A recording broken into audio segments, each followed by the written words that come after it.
This podcast is sponsored by nobody. Hey dudes, welcome to Splat from the Past, the only 80s themed horror and sci-fi show where things can get totally radical. Now today I will be interviewing Mack Dryden. Mack, of course, was one half of the classic comedy team Mack and Jamie. A lot of you may remember I talked to Jamie last summer. And now, at the end of this summer, I will be talking to Mack. Mack began as a cartoonist, and then he fell into comedy with Jamie, and they had an amazing run, for a long time. They got to do some cool stuff, they were Comedy Store guys. They got to go on the Tonight Show with Johnny Carson. They were on the very first Comic Relief special. They had their own show, Comedy Break. They were in the worst movie of all time, $1 Million Mystery. And Mack also acted, on his own. He was on episodes of Saved by the Bell, The New Class, Jag. He was in the movie Paradise. Or not the movie Paradise, the series Paradise, I'm sorry, I should say. He was in the movie Simpatico, and now he's a motivational speaker, and we're going to get into all of that stuff today, and I just cannot wait. It's going to be a great conversation. We're supposed to do this the week after 4th of July last month, but shit happens. And I've come to the conclusion that I know I'm not good at these intros. I was for a long time, but then it just got to a point where it's just like, I'm all about the interview now. Fuck the intro. Fuck trying to be funny. So, I give you guys these bland intros, but at least I inform you on who the guest is. And I hope a lot of you out there enjoy it. So, forgive me on the intros, and I hope you enjoy the interviews. So, yeah, here is my interview with Mack Dryden. Hey, Mack, welcome to the show. How are you today? Very glad. Well, I'm glad you asked, Tommy, because coincidentally, you've called when I'm kind of enjoying a guilty pleasure. As much as I love my wife of 26 years, she's in LA for a couple of weeks. Nice. I live in Louisville, Kentucky. You might have mentioned, and probably like most guys, occasionally I kind of enjoy the feral lifestyle we refer to. And, leaving the seat up, socks and underwear, wherever they happen to fall, it's kind of liberating. Particularly if you're like me, you're married to a woman who's smart as a whip, very funny and all that, but you can't live in a house that's not spotless. Because, she's pointed out many times nobody can clean it like she can. Now, you don't picture a washerwoman. She's a abstract mixed media artist, and she's in LA because she's at a show in a ritzy downtown gallery. So she's a very elegant woman, but happily for me, her home studio is usually a disaster. It looks like first responders are going to burst in any second and start looking for survivors. So I'll say, sure, maybe I'll straighten up my closet. Then if you want me to help you with your studio, I'll be happy to. Don't look at my studio. You stay out of my... Okay, sweetie, no worries. Anyway, of course, neighbors are bringing me food over and inviting me to dinner because they assume I'm starving to death because Terry's out of town. Yeah. So I'm pulling the boxes out of the garbage, scraping off stuff. So they invite me to dinner, drop home cooked goodies on my porch, seafood soup. Ellen brought me lasagna. So I do miss my wife, but I'm also going to miss eating out and having free DoorDash for a couple of weeks. But anyway, I'm kind of hogging heaven at the moment, Tom. Nice. Oh, this is such a great honor. Thank you for taking the time today. Sure. Hey, my pleasure. So, going back in time, I know that you began as a cartoonist. Who were your favorite cartoons growing up? Oh, you ever heard of Clip On? Cliff On. Sounds familiar. Well, of course, Gary Larson. But I grew up as far back as Baby and Andy Cap and, oh, Lord. But I read all the comics, read the funny papers. I knew them all. But the cartooning that I did was most of it I did when I was living in Key West. Mm-hmm. And I would go through the newspaper and find people who had hideous art with their advertising. And I would ride my bike over to them and show them a picture I drew, and they would say, you could do that for me? And I said, yeah. So I'd draw them something. And I made a living at that for a while down there. I worked for a newspaper in Mississippi for a while, and I was the paper's illustrator when they wanted something, or when I saw a story that I thought I could make something cute out of, I did that. Yeah. And, I freelanced after that in Key West for a couple of years. And that's where I met Jamie Alcross. Yep. And he was the funniest stand-up comedian in Key West, because at the time he was the only stand-up comedian in Key West. Yeah. But I saw him one night, and he was working at a local radio station. I've forgotten if he did 5 days a week or whatever, early morning stuff. And I left a note for him at the station one day, and I said, "You're one of the funniest guys in Key West. I'm the other one. We should get together." And he came over and had a beer, and we started banging some ideas around, and I told him about a show I had written about the satirical. It was kind of a Saturday night. It was in the middle of the real golden age of Saturday Night Live with Belushi and Radner and Aykroyd and Chevy Chase and all. Right. And for the first time in history, people were staying home on Saturday night to watch television. Right. And couldn't miss it. Home at 10 o'clock or whatever. And I watched it diligently, and I said I could write that and perform it, but I need some help. And so Jamie came on board, and I cast a number of other folks in Key West. And long story short, we killed with it. I mean, I forgot how many shows we did with the first run. We started out we were going to just do 3 shows. Right. And the last show, when people didn't think they could get in, there were shoving matches starting and all that, so that's a good sign. Yeah. I said, no, we're going to have some more shows, and everybody relaxed. And I think we had 10 or 11 shows.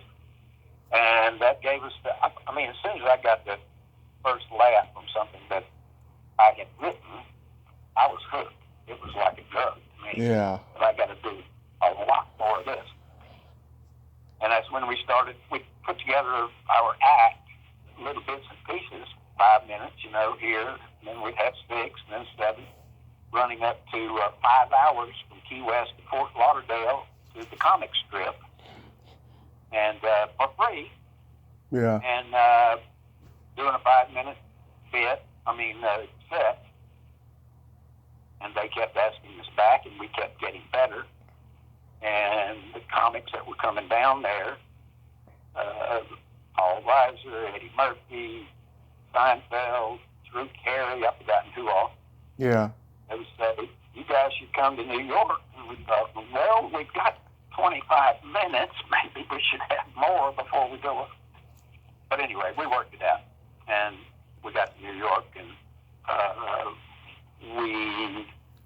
we killed them. We got a lot of jobs because we had my beat-up Plymouth Satellite, and that drove us all the way from Key West to New York City. And we were the only comics in town who had a car. Right. So they would book us out on Long Island or in Delaware and Baltimore or wherever, Philadelphia, because we could drive the whole show there, MC, middle act, us. And so you can imagine, I just dropped a few names back there. You can just imagine practically everybody in comedy made it into our.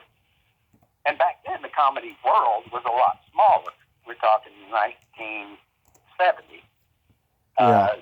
So a lot of people who are household names now were just baby comedians like we were.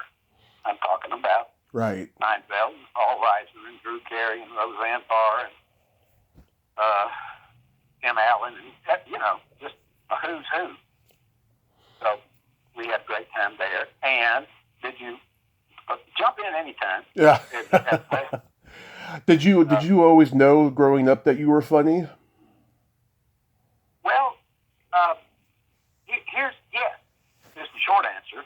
Mm-hmm. The slightly longer answer is that my dad and my mom have great senses of humor, but my dad is particularly funny, and he, anytime you be at a gathering, church, school, party somewhere, and you heard a burst of laughter, you could look over there, and pretty much all the time you'd see my short little daddy over there in the middle of it. Mm-hmm. And so we grew up in a family who teased each other in a kind way, just to get the laugh, without humiliating anybody. It was a joyful family. I had two younger brothers, one 2 years younger than I, who was an attorney, the funniest attorney, by the way, in Jackson County, Mississippi, and a brother who is 8 years younger than I, who is the funniest Presbyterian pastor in the universe, I guess. So, yeah, we just grew up like that. But I didn't know, coming from Mississippi, that you could make a living at it, and there were certainly no comedy clubs down there. Mm-hmm. I didn't really even get the inkling that I could be a comedian until I got down to Key West and saw the possibilities. Jamie and I were both, we're approximately the same age. Fortunately, I can hold it over him forever that he's 5 months older than I. But yeah, we didn't make a buck doing comedy until we were both 30 years old. And then we got up to New York, and here's Eddie Murphy riding in our car, and he's 19, and killing it. Yeah. So we felt like codgers all the way back then. But we killed it. And William Morris saw it. He signed us. He said, okay, you got to go out to L.A. if you want to continue this and get, go further up to climb the ladder. And we did. Every fact I tell you, Tommy, has a 20-page story with it, so I'm trying to keep the governor on myself here. Well, I'll just ask this. When you guys were in New York, were you guys playing the comedy, the comic strip and Catch and all those places? Exactly. When we were there, and I don't know what the situation is now, comedy club wise, because I haven't worked there, been there in years. But when we were there, first of all, of course, our first set was at the comic strip because they knew us. Yeah. And I have to tell you, we were a couple of, I was a swamp rat from Mississippi. Jamie was a tad more sophisticated than I, and he had been to New York City before. But I frankly was terrified because a lot of people, everybody in New York immediately asked me, where are you from? And by that, they mean, where did you learn how to talk like that? Which means they hear this when I'm talking to them. Although I start talking more like that when I get down to Mississippi. I didn't try to hide it that much, but I was terrified the first time we stepped on the stage because I thought they might look at us askance and just say, where did these goobers come from? Yeah. But we had honed our material and were so confident when we walked up on that stage the very first night, and we slew them. Oh, here's the thing. Comic strip, I started to say, Catch a Rising Star, Improv, and Dangerfield.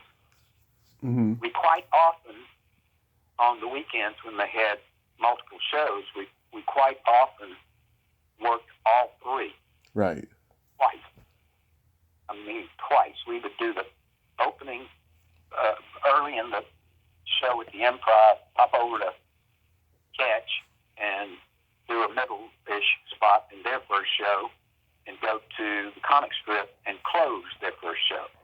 Then we'd run back and, anyway, do it the other way. So we'd do 6 sets in a Saturday night when we were hot and, glowing. And it was some of the most fun ever. And we would get jobs from that. People would book us here and there, and we scratched out a living. Of course, they wouldn't pay us twice as much as they did for a single comic, so we're living a little closer to the bone than most of them were. There were a couple of comedy teams around too at that time. The Funny Boys and Nathan Lane and Patrick Stack. Yeah, we knew the Funny Boys in L.A. Yeah. But we met Stack and Lane, but we never actually worked with them. I forgot how we ran into them before Nathan became, uber famous. But I remember hanging out with them somewhere. I can't really remember. Yeah, but not many comedy teams. We didn't. But the Funny Boys, we knew those guys. I don't know if I can call their names off the top of my head now. But, I can. Jonathan Schmock and Jim Vallely. Yeah. Jonathan was, he went on to, well, you know what he did. He done the research. He was on. He was the snooty Major D in Ferris Bueller's Day Off. Oh, I didn't even remember that one. Yeah, everybody knows him from that. But Vallely turned out to be a terrific writer and was on the Golden Girls and all that. So they did very well. I'm very pleased for them. Right. There was never any rivalry, by the way. We always said hello. Oh yeah, you guys were very different. You guys didn't have, any copycatness going on. You guys were very different. Well, we tried to be unique, certainly. Mm-hmm. And, well, I think, without sounding arrogant, I think it's a subjective, observation that we were unique and we were very different because there wasn't a straight man and funny man. We did a show. I played guitar. We sang song parodies. I mean, we didn't just stand and talk or banter like we didn't stand and talk like so many monologists. Yeah. And we didn't just banter like who am I thinking of? Costello, but Abbott Costello, or the Smothers Brothers, who they was Laurel and Hardy. Laurel and Hardy, yeah. Martin and Lewis. Yeah. Oh, there's an interesting stat. Jamie and I were actively working together for 34 years. Mm-hmm. But Martin and Lewis were working together actively for 6 years, which is a little bit of... Actually, 10 they were together. They were 10 years together? Yeah, approximately 10 years. They ended on the same day that they formed, July 25th. Huh. Boy, you do know the minutiae. Yeah. That's interesting. Yep.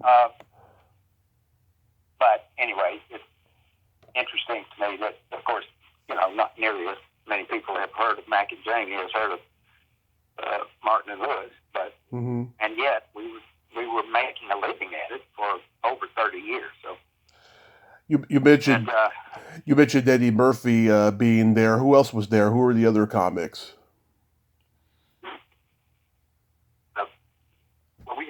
There was a cadre in New York, and then many of them came out to L.A. But I mean, we worked with everybody. Richard Belzer. Yep. Oh, yeah. In New York, Belzer quite often emceed. Oh, man.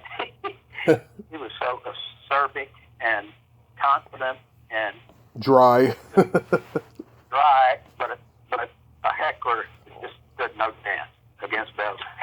He would take them down with like one of those snakes that can hit you at a 30th of a second. Mm-hmm. I mean, it's hard to remember stuff, but this one just occurred to me when you said his name. Yeah. Somebody yelled out, "Why did you do it like that?" Whatever. I couldn't even remember what he said. Yeah. He looked over there, hit him with a glare, said, "Thank you, Iowa." And that's, yeah. Two words, and it was straight to the heart. Anyway, he was hilarious. Was Gilbert around? There. I'm sorry, say again? Was Gilbert Gottfried around?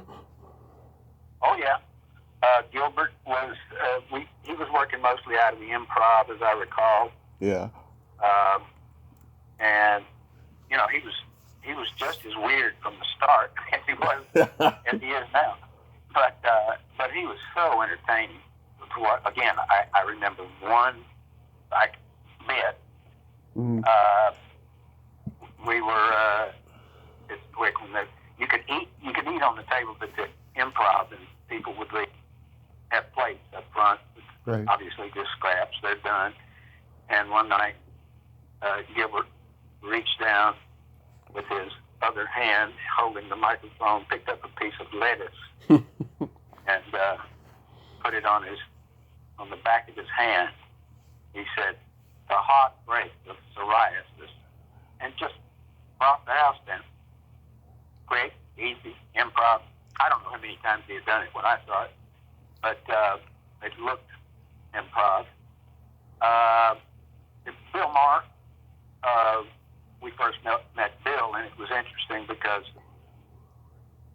you know, when you get to New York, you don't just jump up on the As a Rising Star stage or the Improv. You got to somehow have somebody vouch for you, or go on at 1 o'clock in the morning and prove yourself. Right. And so Bill said that, okay, guys, and, you know, we hung out with him a little bit. He said, all right, I'm emceeing on Thursday night. I'll put you on. Mm-hmm. But, you know, don't screw me. You guys better be good because I vouched for you. He said, okay, Bill, we'll do the best we can. And he said, but you can only do 10. We said, okay, 10 it is. And so we went on, and, you know, we could do 10 and kill without, you know, getting a sweat. And without breaking a sweat, I believe, Mack, would be the phrase. And at 10 minutes, we finished to a rousing, if not a standing, ovation. And we walked off the stage. Bill wasn't there. And somebody ran out to the front door where Bill was out smoking a cigarette and said, Mack and Jamie are off. And he came tearing back in, ran up, Mack and Jamie, please give him my hand. Bad timing, terrible. And so we were talking to him after. He said, what the hell are you, what you doing? I told you to do. No, anyway, he said, you told us to do 10, and, you know, we were out of town goobers. So we did 10. And he said, nobody does 10. When I say 10, they do 15. Don't tell us you want 10 and you want 15. Anyway, Bill and I ended up being, you know, buddy. And he respected Mike, and I went on to be on his writing staff of Politically Incorrect. I guess you knew that. Yep. Was Uncle Dirty around? Uncle Dirty was, he was kind of a cipher to me. Let's see. I'm mixing him up. Oh, yeah, Lenny Schultz is who I'm mixing him up with. Lenny Schultz, yeah. Madman. Yeah. Anyway, but Uncle Dirty never, for some reason, our orbits never intersected. Of course, I knew who Uncle Dirty was and what he did and all that, but no, we did not know him. Okay, yeah, because to me, he was a very underrated genius. You know, he was like what Robert Schimmel became later, but combined with Lenny Bruce. You know what I mean? Like, he could be vulgar, but he could be political at the same time. Yeah. No, I had heard that he was brilliant. There was no doubt about it. Yeah. But, you know, speaking of vulgar, just a point. Back then, in 1970, 71, when we were first starting out, mm-hmm. the Holy Grail was still The Tonight Show with Johnny Carson. Mm-hmm. And we just really didn't see the value in building an act that we couldn't do every bit on the Tonight Show in case we got the shot. And, of course, this was also about the time that when we get to L.A., I guess Kennison, Andrew Dice Clay, story about him. Oh, yeah, Jamie told me that you and him almost got into a fight. Oh, he did? Yeah. He said that Dice went up on stage, he called you guys a couple of faggots, and then you tried to fight him.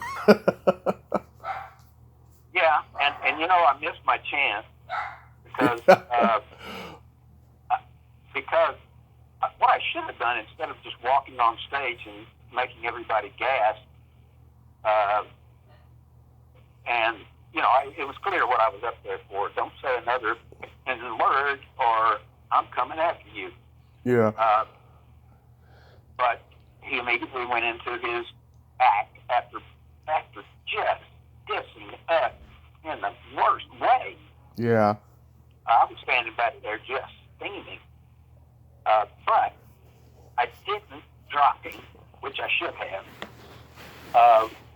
And then I guess 4 months later, 5 months later, something like that, he hit big. Wow. He was so controversial. Time Magazine doing stories, the LA Times, the New York Times, whoever. They all were doing stories about Dice Clay. Yeah. And all I would have had done was go over there and drop the son of a bitch, and I would have been interviewed, you know. Yeah. But I wasn't. I missed my chance. And yes, I do regret it. I do regret it because he deserved it, and I wish I'd done it just for that very selfish reason. We could have gotten some ink, you know. Right. But so that's Jamie told me you guys had a good relationship though with Mitzi Shore, and that there was no animosity like she had with a lot of comics. Yeah, that was about the only time we had a little dust up with Mitzi because, you know, she came back to me, I guess, not us, because Jamie didn't go back on stage. Yeah. And she said, don't you ever go on stage when another comic is working.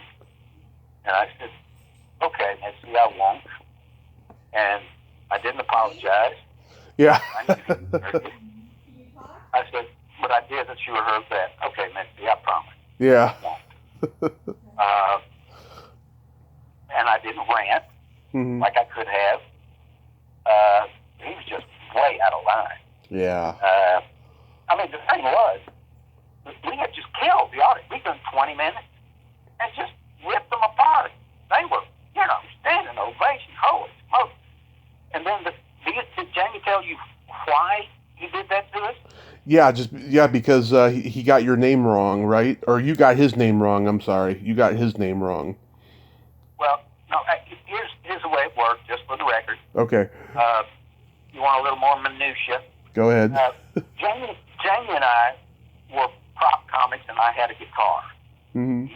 We had a few props in a briefcase that he carried, and I carried a guitar. So we would set up, and then that night it was my job because the MC for the night said, guys, I gotta go, so you're gonna have to introduce each other from now on. So just talk to the act that comes after you, that you're gonna introduce, get some facts, and blah blah. So they told us just before we were going on, and we said, well, what's he done? Well, he's done Ford Fairlane, he's done this, he's been on whatever, I've forgotten. And Jamie, God bless him, got up there. Anyway, my job, we had decided, okay, I'll take all the props off and the guitar, Yeah. and you take care of it. So I cleared the stage, and Jamie was up there doing the best. This next guy, you're really going to love him. He's a really funny guy. I can't remember a credit to save my life. I'm very sorry. But I can tell you he's going to make you laugh. Please welcome Andrew Dice Clay. He came on stage. Oh, you don't know none of my credits, huh? How about the full fucking, list and this and that, and I've been down, fourth down, bing, bang, you faggot. What, you can't, you're not funny enough, it takes two of you to get on stage. I mean, he was just slamming it. Wow. And so I was sitting backstage, and steam was just pouring out of my ears, and I couldn't take it anymore. I said, okay, mother, I'm coming at you. What kind of podcast is this? If I said a dirty word, would you get in trouble? Yeah, that's pretty bad. I have to say. No, you can swear all you want. Oh, okay. I'm not a swearer, but I just wanted to know where the line was. Oh, no, but, you can... Yeah, he went far over the line, and like I say, to this day, I regret that I didn't drop it. So we would have made headlines. And Mickey probably would have, kicked us out of the club, blackballed us or something, but I didn't care. We had other places to work. The Improv loved us. I think we might have been among the few acts that were allowed to work in those places. I'm not sure. I think Dom Herrera did too. Oh God, Dom. He was so fun. He's a funny man. I haven't heard from him in years. I hope he's still alive and kicking and doing well. You know? Dom is alive. I'm actually friends with his ex-wife Lisa Mendy, and yeah, she's been on here a couple times, and yeah, Dom is still working. You know, he has a podcast that he does every week that I listen to. He's still just drop dead hilarious. Oh yeah. He was one of those comics that the comics who were standing out in the bar would hear Dom was coming on, and everybody would crowd into the room. You know. Yeah.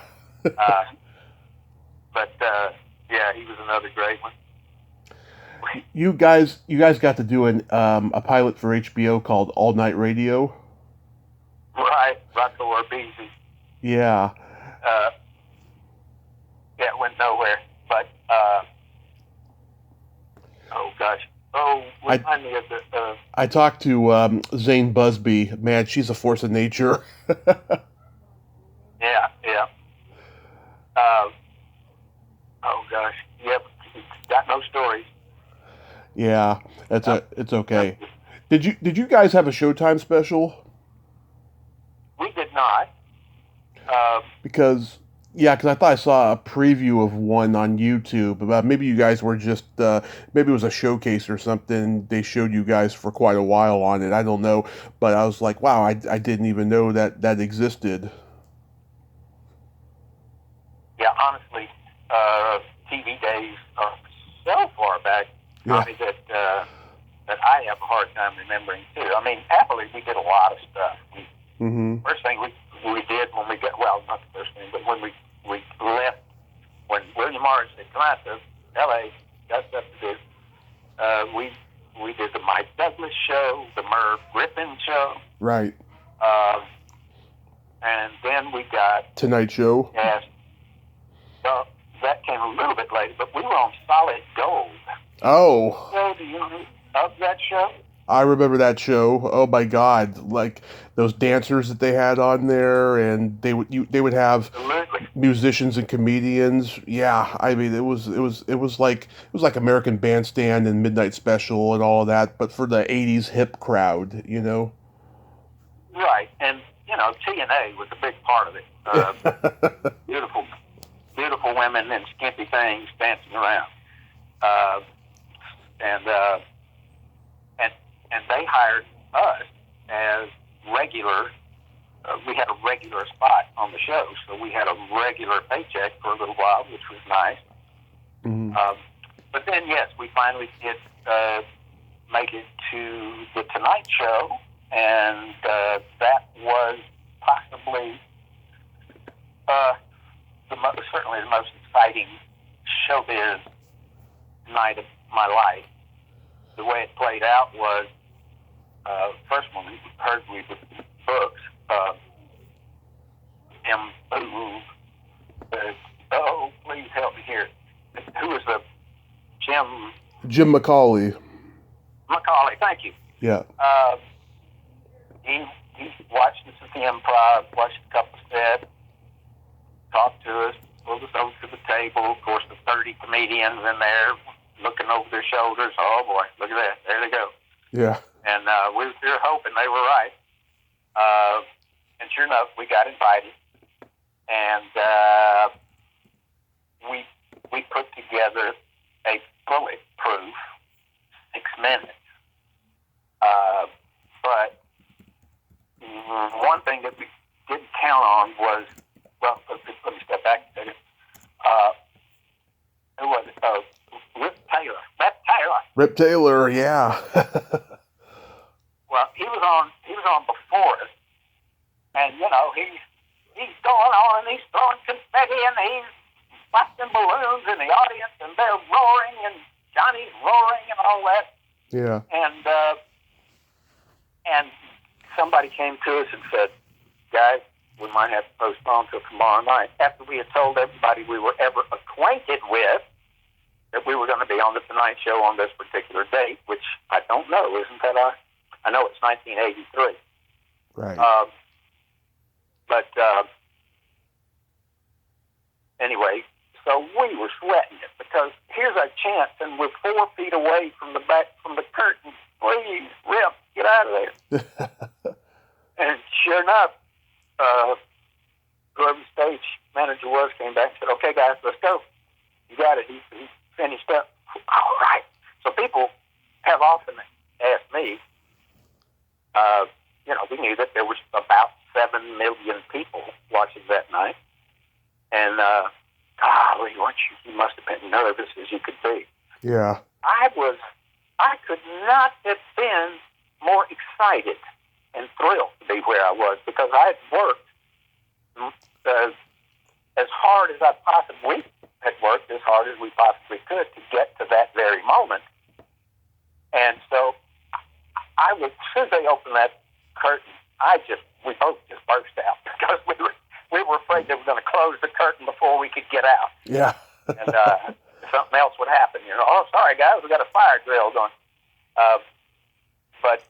Oh, man. And we, of course, we went by the book, by the set that we had planned and that Macaulay had approved. Mm-hmm. It was gold. It was gold. We absolutely slew them. The only thing that nearly tripped us up was that in a club, a setup that would get a titter mm-hmm. got a big laugh. Just the setup on the Tonight Show. It's the hottest audience in the world. A bit that got a really good laugh in the club got like howls and the pause long extended. So we were running out of time waiting for people to stop, laughing and applauding and cheering and all that kind of stuff. So we were kind of having to speed up a little bit, but we didn't. We came in on time, I think, but it was mm-hmm. odd. That was the dynamic I remember. But I knew we had killed it. And we looked over, of course, to Johnny, and we got the circle finger, and that was a thrill. Yeah.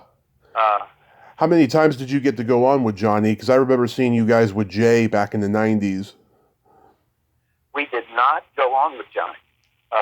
Okay. He just did the circle finger. Thanks, guys. Funny guy, whatever he said. And mm-hmm.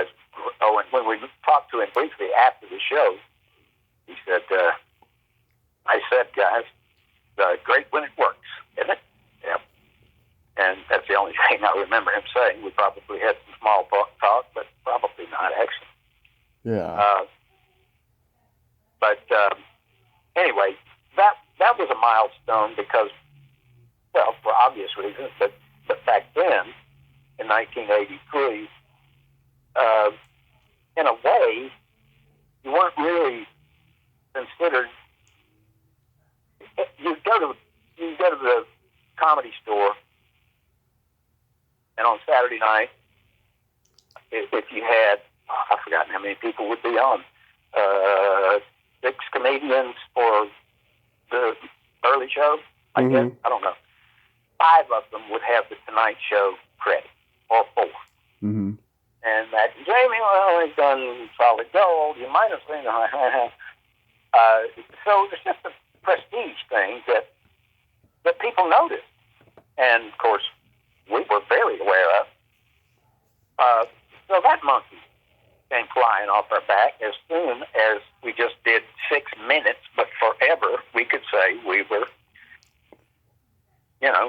show veterans. We've been there. Yeah. And so that was a real validation of us as professionals. I think for a while, not very long maybe, but for a while, there was kind of that stigma. If you were trying to be, again, a smaller, stable of comedians. I mean, I think we probably knew of and had met most of every professional comedian in the U.S. Yeah. That was going on.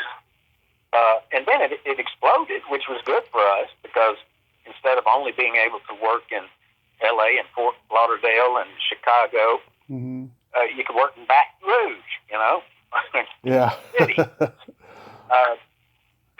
All those places. But with that, of course, instead of there being, and I'm pulling this number out of nowhere, I'm just guessing, instead of there being 350 comedians, there were 1,200 comedians. There were 1,500. There were 2,000 comedians because all of those clubs were growing young comedians. Mm-hmm. But happily, we graduated to, oh boy, I know the story I would like to tell, but it's so very visual. When we got $1 Million Mystery. Are you aware of that? You know? Oh, the worst movie ever made. worst movie, and they were. I think Jamie probably used his favorite line to describe it. They were showing it on the plane as flying back to the set. Yeah, pretty much. Yeah, Kevin Pollak stole that line from him. I heard him say it first.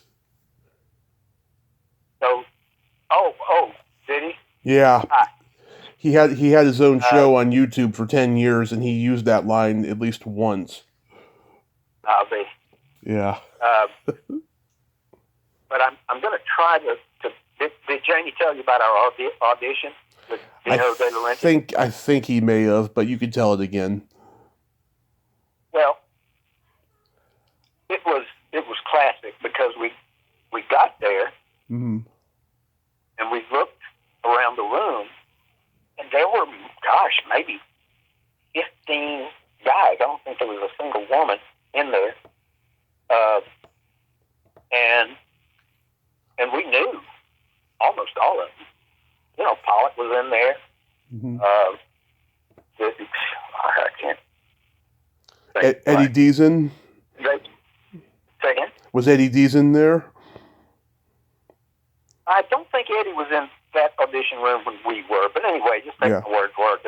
A bunch of comedians. Every comedian in town, they pulled in to see what they could do. Mm-hmm. And Klugman was in there. Yeah. Bosley was not. But the thing about it was, usually when you go into an audition where they called in comedians for something, there are everybody's kibitzing, everybody's teasing, poking fun, asking, where you been, what you been doing, blah, blah. It was almost dead silent, and people looked just catatonic, like, oh, my God. And I said, what's going on? He said, oh, man, it's a rough thing in there. He doesn't laugh. He doesn't speak English. So we sat there, and we were kind of going over. We were not trying to disturb anybody, but we were going over our ideas. But here's what had happened. They wrote the script, and for whatever reason, they sent us the parts, Bob and Fred, the FBI guys. And don't be embarrassed if you haven't, but have you seen the movie? I have. Okay. Unfortunately. Unfortunately, well, you have to admit, we were something of a little glimmer of comedy in there. Mm-hmm. And, well, we weren't in the script. They were straight roles. There was this FBI, all right, we'll take them over here, but we'll follow them there, and we'll, whatever. They were straight roles. And I thought, why the hell would they ask Mack and Jamie to play a couple of straight FBI agents? Why would they do that? Yeah. And so we took a chance, and I came up with a couple of sight gags,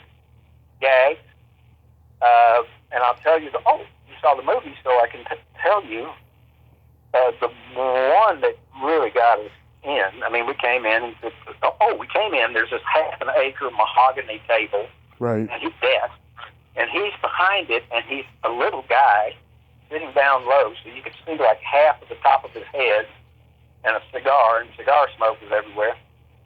And anyway, we did the first bit. Do you happen to remember when Bosley's dead on the floor, and we go over there, and we're both squatting? Okay. And he says, yeah, Tim, all right.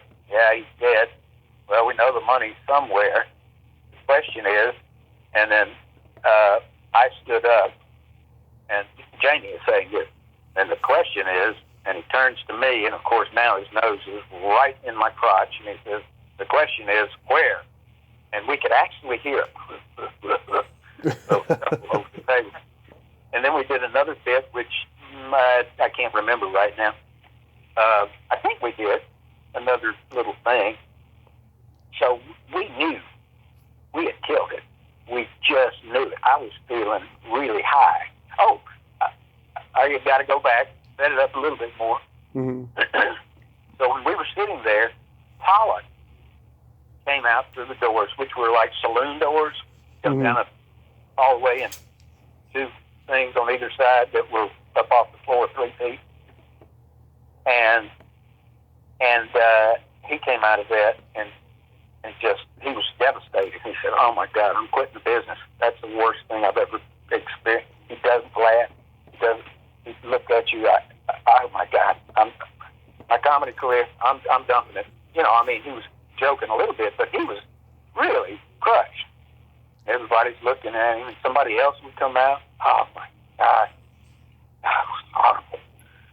And so when we went in and killed, and I knew we had, we were coming back down the hallway, and just out of nowhere, I thought that at the last second, I was about 6 feet ahead of Jamie, narrow hallway.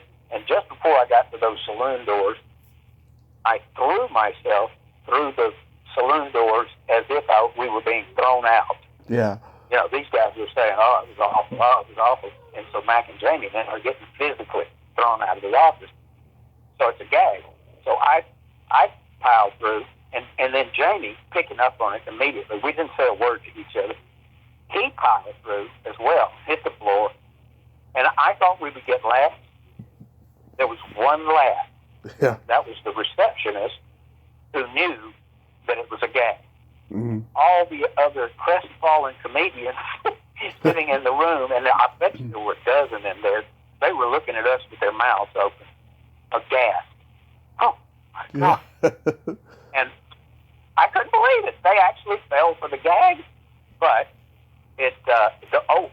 and then the word got around Hollywood in, minutes. The grapevine just started howling, and our agent called us, Jeff Witches, and said, God, what did you guys do over there? Everybody's talking about it. It's all over town. Blah, blah, blah, blah.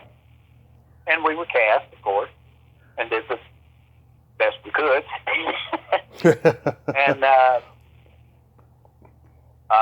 it was an awful movie, but we had fun, and it was a good experience being out there in the Grand Canyon country. Yeah, you had Richard Fleischer, who directed Dr. Dolittle. And 20,000 Leagues Under the Sea. And Narrow Margin, and Compulsion. Lots of great movies. Yeah. And so you would have thought maybe we could get a crumb, but no. We were lambasted. And here's another thing I regret, other than not slugging Dice Clay, was wait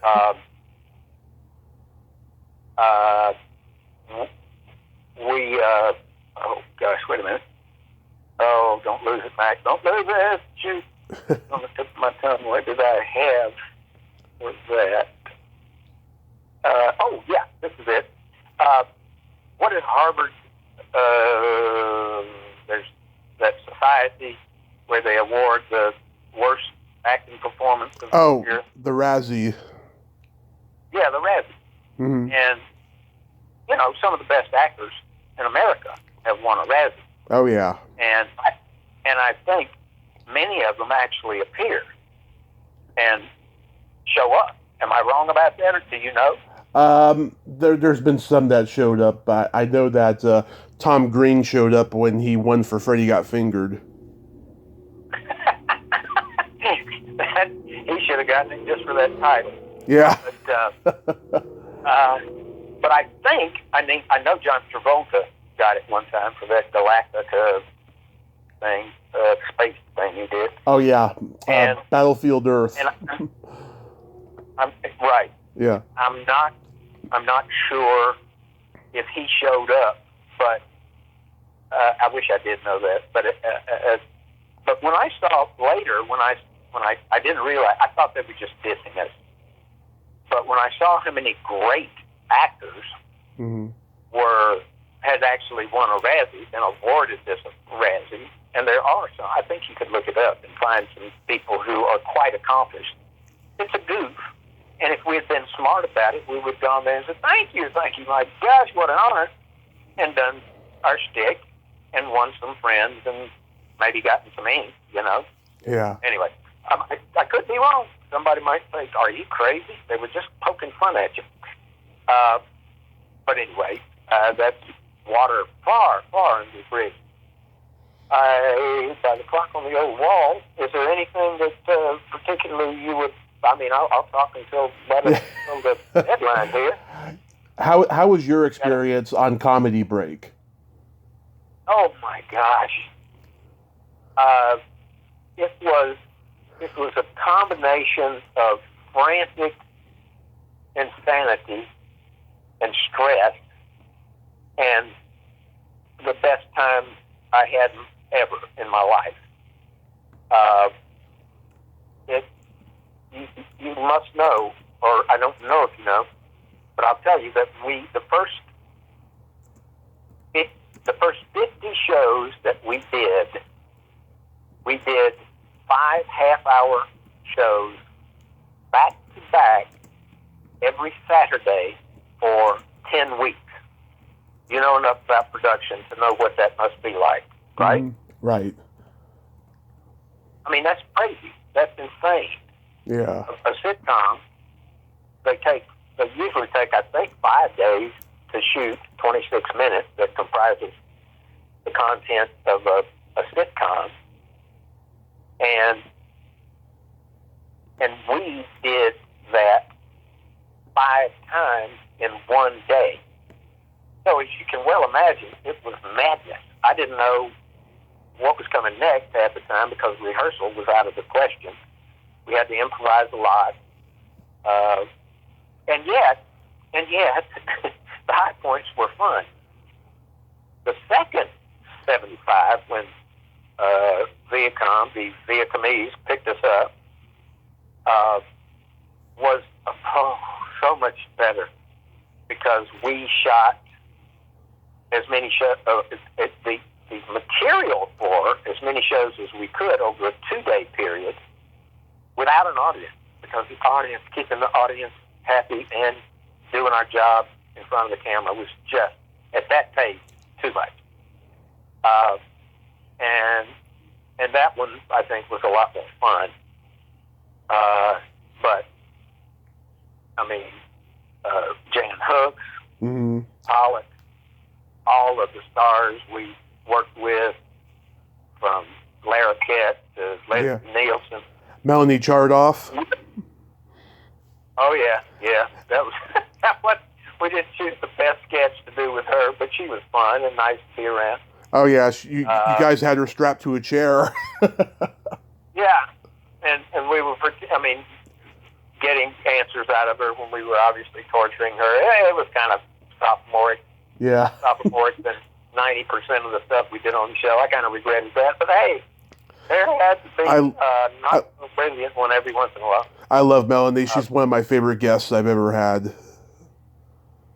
Oh, who's that? Melanie Chardoff. She's one of my favorite guests that I've ever had. Yeah, you were still talking about Melanie. Yeah, she was terrific. Yeah. I'll tell you a quick Leslie Nielsen story. Okay. Has anyone ever told you that Leslie go-to gag everything he Yep. do, every step? Whoopee cushion. You did, okay.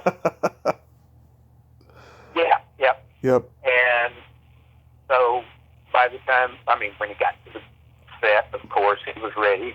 And he would, of course, pick two wardrobe girls and a makeup girl standing together and go over there and stand nearby. And, it was realistic. And, of course, they would all just hiss and freeze and not turn their heads and look and, what, are you kidding? Did he actually do that? And he would do that 4 or 5 times, in an hour before the show, rehearsal or whatever. So then, when it got to be time for the sketch, the basic premise was Leslie was in his bathrobe having a cup of coffee or something in his kitchen, and I was his son with a tie askew coming in after a long day at work or whatever, and I was to walk in, and I can't even remember the premise of the sketch. Hey, Pop, how you doing tonight?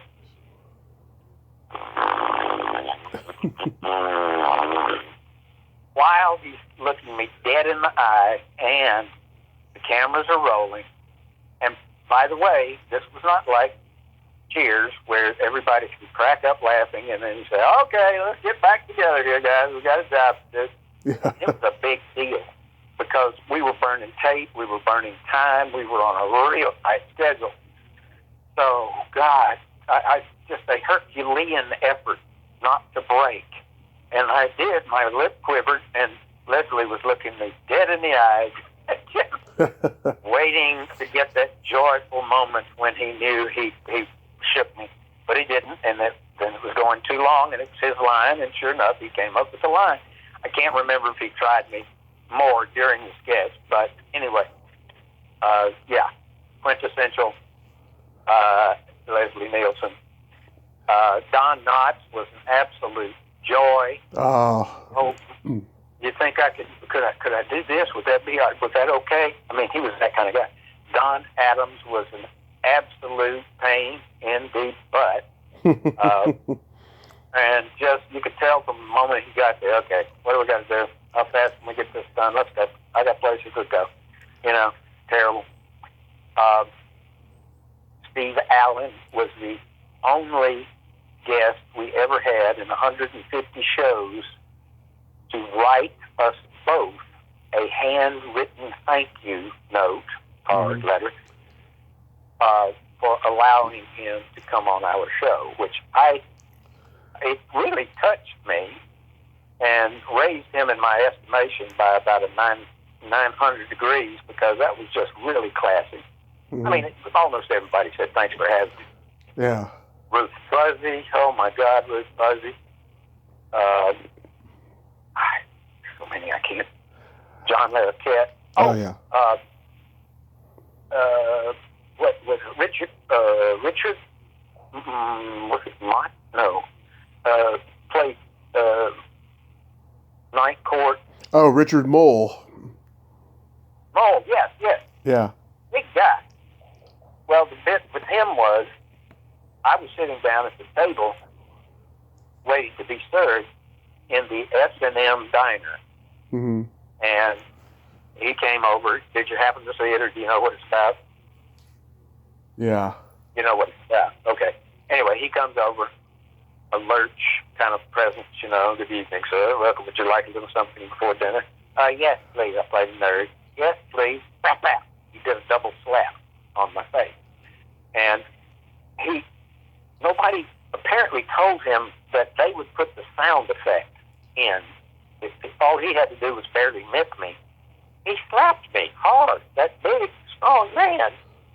And I actually had to hide blood coming out of my mouth for the rest of the sketch when he was saying, the special is black and blue-eyed peas. And I've forgotten what the other gags were, but what's for dessert? Ice cream. Oh, no, that won't be necessary. Thank you. But anyway, he was a joy. and fun to be with, but damn, he almost knocked me out. Yeah. There was a lot of great stuff. Jamie told me when you guys did the first comic relief special, Jerry Lewis had a man crush on you. Not in those words, but it pretty much summed it up. You know, he told me that Jerry just wouldn't let go of you. Here's the story. Yeah. We were all in the same sweatshirts. Right. And standing on the stadium step type of thing, bleachers, you know. Mm-hmm. I mean, everybody under this uncalled liner and Jackie Mason and all the greats and all this, and Jerry, and we're just mingling how we're the new guys, for sure. We had a show on the air, that's why they invited us. Yeah. And for whatever reason, everybody was just taking whatever space was available, and I ended up next to Jerry, to his right. And so he was talking, hey, how you doing? Hi, Jackie, great to see you. Yes, your wife, you got to come over. And he's not even talking to me. He didn't know me. And I don't even know if he ever acknowledged my presence, honestly. Yeah. But it came time for the song, and he put his arm around my shoulder, and we sang the song, and everybody said, oh, great, okay, clap, clap, and everybody started breaking and going down and walking slowly down. You know, people were still stopping in the bleachers. Hey, Bobby, how you been? Oh, man, Billy, hadn't seen you in ages. Good to see you. And all that, and it's the crowd scene. But Jerry forgot I was there. And so I'm like a post to him. He's leaning on me like well, he's got his arm there, but he forgot I was there. And people are coming up. Mm-hmm. Hey, you know, he's yelling at people and talking, and someone coming a little closer. And finally, Carl Reiner, when we were standing kind of by ourselves up there, and he had his arm around me. Mm-hmm. I was going to tell this story forever. He said, who's your friend? And Jerry looked down at me, and just total look of non-recognition on his face. Yeah. And he took his hand off and said, I don't know. And he walked down the bleacher. But I wouldn't give anything for that story. Anyway, I loved it. It's better when you can show what was happening in person, and you know, physically, because this was a funny looking thing. Jerry Lewis standing up there with his arm around a total unknown. Yeah. And everybody wondering why. And I did nothing to alert him, because I wanted to tell this story to you, Tommy, one day, and by gosh, it worked out. I'm glad. Yeah, that was a strange scenario that I wanted to hear your side of. Do you remember the joke you guys did at the end during the song? That song? Yeah, the comic relief song, because Jamie didn't remember it. I had to refresh his memory. I don't remember it. Okay, it went like this. Hey, Jamie, when the agent went swimming, why did the shark eat him? Professional courtesy, Mac? Huh. Yeah. That must have been an outtake. That was just something they filmed before the show. Yeah. And then showed. A lot of people did that. Is that what they did? Yeah, everyone had a joke, and I remember most of them. Oh, well, obviously that's not a Mack and Jamie style joke, so somebody else wrote that for us. So I'm assuming what they did was give everybody a joke to do on camera, and we're all professional comedians, so we wouldn't muck it up completely. But no, I don't even remember. I don't remember it either. Professional courtesy. So And it's a showbiz joke. We didn't do many showbiz jokes either. Yeah, it's just shtick is what it really is. You did a lot of solo acting. You were on that Western series Paradise. You guest starred on Saved by the Bell, The New Class, Jag. You were in that Nick Nolte movie Simpatico. How did you get into acting? Just without Jamie. Well, it was something I always wanted to do, and I knew from my experience before in the theater and such that I think I might be successful at it, do a good job. And so I started asking my agent to send me up for acting jobs. And he did, but since I'm a comedian, of course, he sent me up for Saved by the Bell, which I got. Mm-hmm. But I can't even remember. Another one. I can't remember the name of it, and you would remember that the English actress who was the star of it, but it didn't last very long. Was the name of it. And I got a couple of those things, but most of it I was totally not interested in. And I said, Jeff, I want to go out for some dramatic roles. And he said, Mack, people know you as a comedian. Mm-hmm. Yeah, but that doesn't mean I can't act, and I would really prefer to try some dramatic roles. I mean, Robin Williams won an Oscar, I believe. Right. There have been quite a few great comedic actors, so it's not like flaky. And I actually felt more comfortable for whatever reason. I can't tell you. Maybe because I'm doing somebody else's words. That could be it. I will do Tennessee Williams' words if they're okay about it, but I won't do Shecky Morty's words, even though I had to at the end, apparently, at Comic Relief. And as soon as I started going up for these things, mm-hmm. I would either get 2 callbacks or book it. And Jeff was impressed. I had no idea. And he started sending me up on more. I went up on Paradise. And what happened in that audition was kind of interesting. I went up for one audition with one woman, I think, reading the part across from me, which was 2 desperados pulling guns on me. Yeah. And maybe there was the director or somebody, probably so. I can't remember that part. There was maybe at the most 3 people in the room when I auditioned first. They got a call back, and I've forgotten if it was the second or the third, but finally got to the final. And when I got to the studio, which I should remember and don't, I of course had to wait in the waiting room with everybody else who was coming in to audition. And it was a hot valley day, and God, it was hot outside. Mm-hmm. And I came inside, and it was freezing. And so I sat out there kind of shivering, and oh God, I hope I remember my line. No, it was the opposite. I'm sorry. Boy, okay. Terrible, Mack, for a comedian. But I haven't talked about this stuff in 20 years. Yeah. Anyway, so it was hot outside and in the waiting room.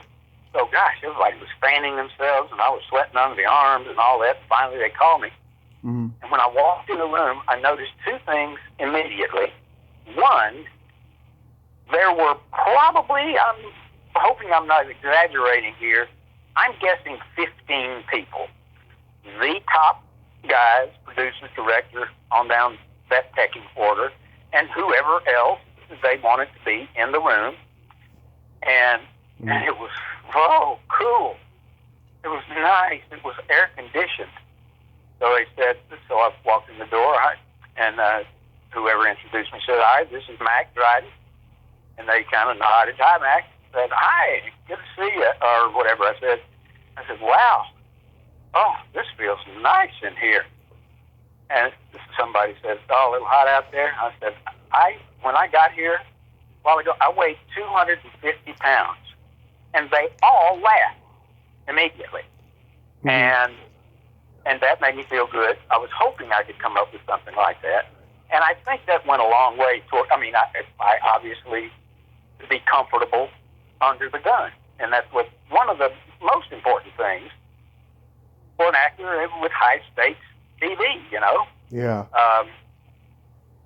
And so I got the role, and I had a wonderful time going up to what they call the Disney Ranch up north of town But they had an 1890s town, western town, paradise, laid out there, and wood smoke in the air. And of course, they were all facades, but it was still great. And got to drive a buckboard down the street. I got to be thrown out of the window. Yeah. In a saloon. They brought no, maybe I didn't do that. Yeah, I think I did. I did several of my own stunts because I was capable, and I enjoyed it. And when the double got there, I asked the director, can I do my own stunt here? I prefer it. And they would usually say yes, and I did some of that fun. You know, that for a kid, you know, that's like a bucket list thing. Oh my God, I wish I could roll off the stagecoach, or I wish I could have a fight with John Wayne, or whatever, you know, be a tough guy. Or, of course, I just got beat up and thrown out of windows. I was not the tough guy, but it was still great fun. Just terrific fun. That would have been in 89 or 90. Yeah, 88 to 90 is when the show was on. Okay, thank you. And if you'll also Google real quick if you want to, you don't have to because I'm going to tell you. Okay. So there were always a bunch of horses on the set for obvious reasons. And good guys, bad guys, farmers, and so there were wranglers. There were, I don't know how many there were, half a dozen probably. And one day we're just sitting there, and it's between takes. They're setting up the next shot. And everybody's just kind of sitting around doing what they do, reading a book or talking to their girlfriend or whatever. And all of a sudden, every horse on the set just went nuts. Wow. And the wranglers went nuts because what the hell? Somebody's shooting them with a BB gun? What's going on? Because we didn't have a clue what was going on. And they were chasing horses down, and people were excited and worried and concerned about what was going on. And then somebody who was listening to the radio said, an earthquake hit San Francisco 2 minutes ago. And I had heard that they were sensitive to such things, but boy, are they sensitive and very demonstrative when they feel it. I mean, they were bucking and running around and running away from their wranglers and all that, and we didn't feel a thing. Anyway. Yeah. So you didn't know you were going to get into geology in this interview, I'm sure. Yeah. But I thought that was. No, I've been enjoying it. Do you have an anecdote about Nick Nolte and Jeff Bridges on Simpatico? Oh, that was that's a kind of a cheating credit.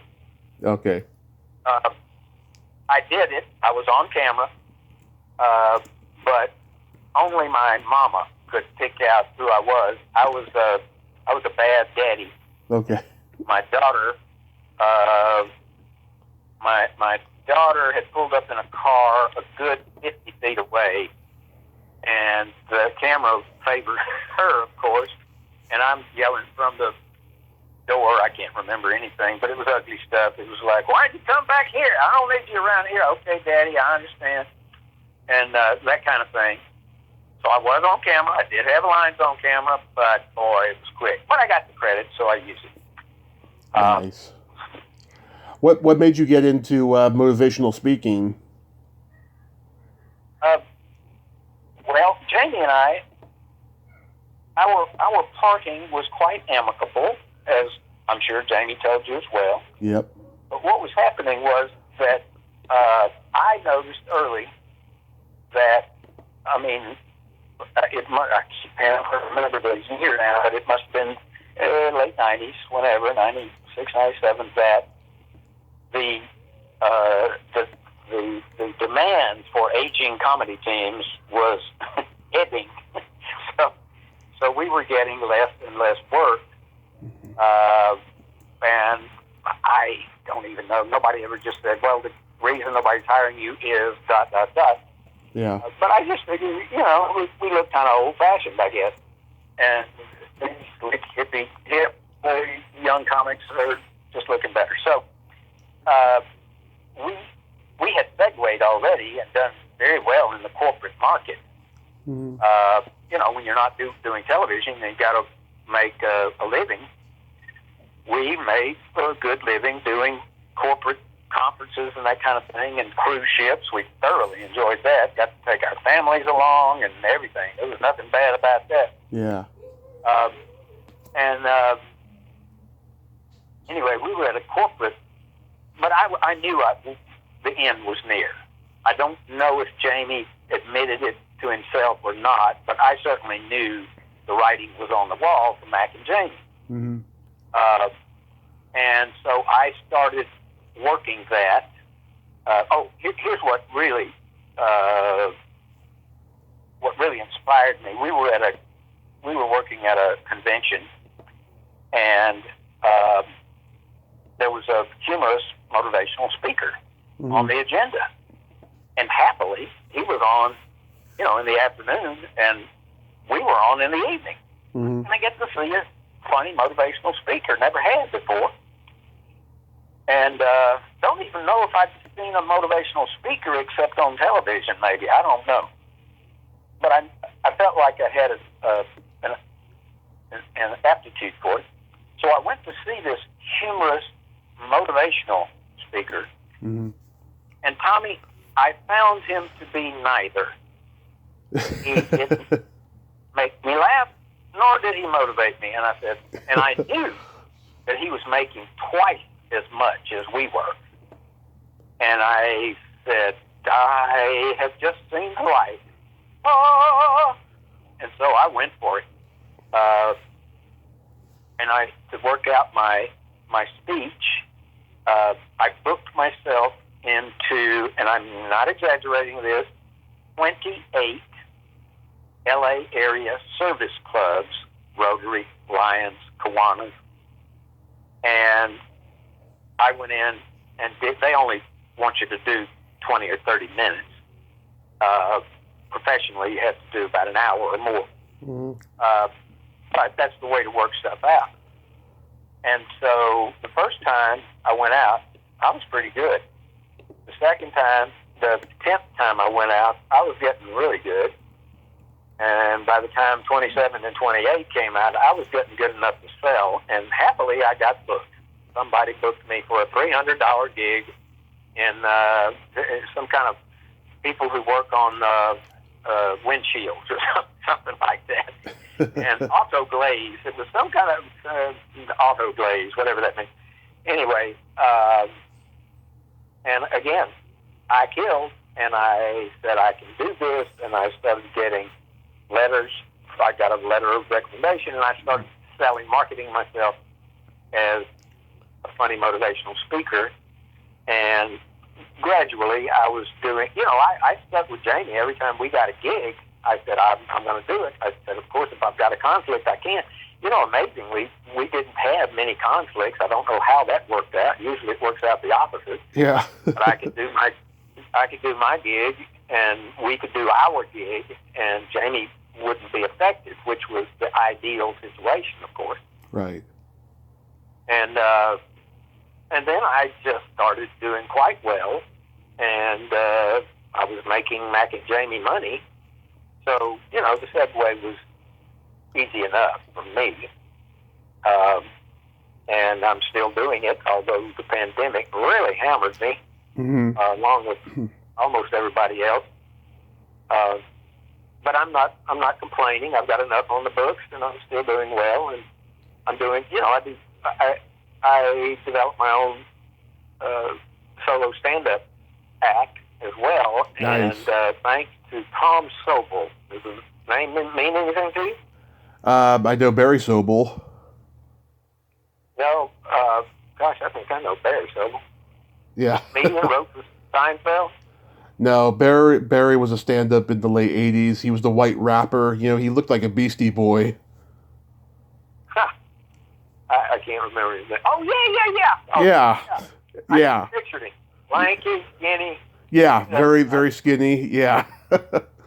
Dark hair. Yeah, dark hair. I don't know what show it was on, but he was the white guy that his black friend brought home to dinner to a... Yeah, he hung out with the Wayans boys. Oh, man. Yeah. Anyway, and he said, I know what you motherfuckers want, and they're, what do you say? He was totally hilariously inappropriate. Anyway, sure, I remember very good. But, yeah. Oh, Lord, too many tangents. Tom Sobel. Tom Sobel. He is, he's kind of, every comedian in the Midwest knows who Tom Sobel is because he founded and owned the Comedy Caravan in Louisville for 30 years before selling it to the guy who ruined it. But he still has the name, and he still books comedians in venues all over the Midwest, mostly. And he books me all the time, and I came to him. I mean, we're friends. He and his wife have dinner with me, and my wife, and anyway, vice versa. And I said about this juncture we were talking about a while ago when I was transitioning to solo. I just said, Tom, I got to get this solo thing going here, and I couldn't do it in L.A. because you show up at any open mic night, and there are 200 wannabes in line, and I just don't want to do that. I don't want to stand in line with 200 people who don't know the first thing about it, and I'm a seasoned comedian. Could you get me, 10 minutes here or there and there? Tom was fantastic. He got me a 10 minutes, and 2 10 minutes, and 3, and then a 15, and then a 20, and on up. Tommy, I'm not exaggerating. I had a killer hour set in 5.5 to 6 months. Awesome. Which is impossible for somebody first starting out, but not that big a stretch for somebody who had been on stage for 30 years, doing comedy on stage for 30 years already. So I have so much fun. I get a bunch of corporate gigs. I get some local country club gigs. Those are the most fun because they're just, oh, God. Yeah. Just tearing the house down. I mean, 100 in a country club is just as much fun to me as 2,000 in a convention hall, and sometimes better because it's more intimate. But I like the big crowds, I have to admit. Anyway, do you get satisfaction doing that maybe you didn't get when you were with Jamie? Well, the short answer is yes. The longer answer is Jamie and I did things on stage that were magical, and we hurt people. They were laughing so hard. Yeah. And you can't take that away from Mack and Jamie. By gosh, we could do it. We were king of the hill for quite a while. We headlined everywhere we went. And people would come up and introduce themselves, and I've heard about you guys and all that. So we had a fantastic reputation because we cooperated with club owners. We didn't badmouth club owners or other comedians, and we tried to be professional, and we tried to kill every time we got on stage. So, how can you regret that? We got Comedy Break together. We got $1 Million Mystery together, even though that was not the greatest success. But, we were on Solid Gold. We had a great career. However, yes, I'm a writer. Jamie is more of a reactor. He's great at improv. He's great at voices and all that. But as far as sitting down and writing a sketch or a bit, it's not his strength. And so, since I could do both, write or buzz and perform, it was just a natural thing that, I wasn't aching to do it, but it was on my bucket list. I would like to do it sometime, and I have to say I am thoroughly, thoroughly enjoying it. Absolutely. I want to thank you so much today, Mack, for taking me on this wonderful journey. Oh, man, my pleasure. That was thank you for knowing everything about me, Yeah. being able to confirm and validate that I actually did that, because I would have forgotten most of it. But anyway, that's terrific what you do, Tommy. Thank you so much for having me. Oh, my pleasure, sir. You enjoy the rest of your summer. Be safe out there, and wear a mask when you go out there. I do. I got COVID about a month ago, and it was hideous. We were double vaxxed, double boosted, all that, and both my wife and I got it from a fellow who brought it into our home. But not to end on such a lousy note. I'm free of it. We're done with it. We're immune to it, I think. So thank you, Tommy. Be safe. Be happy. Have a great summer. Bye-bye. Awesome. My pleasure. Bye-bye. Well, there you have it. Mack Dryden. Ain't he a cool dude? What a nice man, huh? Great stories he had there. And you can tell he's good at his job. The man loves to talk, and I'm glad I talked to him today, finally. Well, until next time, this is Tommy Throwback Kovac saying there's no shame in living in the past because the present sucks. Later, dudes.